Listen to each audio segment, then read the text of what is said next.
অবশ্যই ইরান কি স্বৈরতান্ত্রিক না গণতান্ত্রিক দেশ এই বিষয়ের আলোচনায় আজকে আমরা ইরানের অর্থনৈতিক যে কর্মকাণ্ড তার একটা চ্যাপ্টার নিয়ে আলোচনা করব।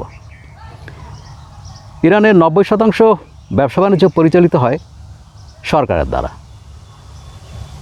ইন্টারনেটের একটা জরিপ অনুযায়ী 2025 সাল অনুযায়ী ইরানের 90% ব্যবসা বাণিজ্য নিয়ন্ত্রণ করে সরকার এবং 10% সাধারণ মানুষ। এর মধ্যে ওই টুকটাক পাবলিক সেক্টর, সার্ভিস সেক্টর এগুলো জড়িত, বা তেল, গ্যাস, ইন্স্যুরেন্স, ফার্মাসিউটিক্যালস, কার সবগুলোই ইরানের সরকারের নিয়ন্ত্রণে।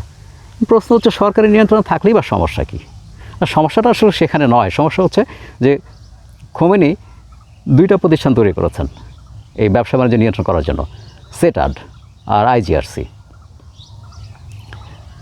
সেটাডের কাজ হচ্ছে investment sector, energy sector, pharmaceutical sector দেখাশোনা করা। বড় বড় জায়ান্ট কোম্পানি যেমন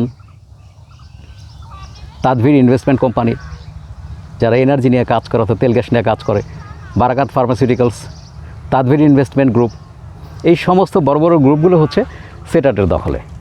সেটাড এদেরকে নিয়ন্ত্রণ করে, আর সেটাডকে নিয়ন্ত্রণ করেন আয়াতুল্লাহ খোমেনি। সেটাড অবশ্য দাবি করে তাদের উপার্জনের 90% তারা সাধারণ মানুষের জন্য ব্যয় করে, কিন্তু আসলে কি তাই? অবশ্য ইন্টারনেটে 2008 থেকে 13 সাল পর্যন্ত তাদের একটা হিসাব রয়েছে, তারা মানুষের জন্য $900 মিলিয়ন ব্যয় করেছে। আবার 2019 সালে ইরানে যে বন্যা হয়েছিল তাতে সেটার $1.96 বিলিয়ন, $1.9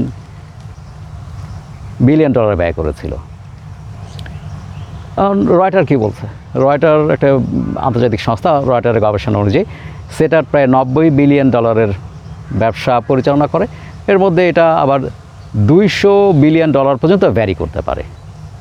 তাহলে কী হচ্ছে? ইরানের ব্যবসা বাণিজ্যের একটা অংশ নিয়ন্ত্রণ করে সেটাড, এবং সেটাড নিয়ন্ত্রণ করেন আয়াতুল্লাহ খোমেনি। তার মানে কি? ঘুরে ফিরে সবই তো একই দিকে। এই যে অর্থনৈতিক সিচুয়েশন, এটা কি আমাদেরকে বলে দেয় না যে ইরানে একটি স্বৈরতান্ত্রিক সরকার বিদ্যমান? Thank you very much.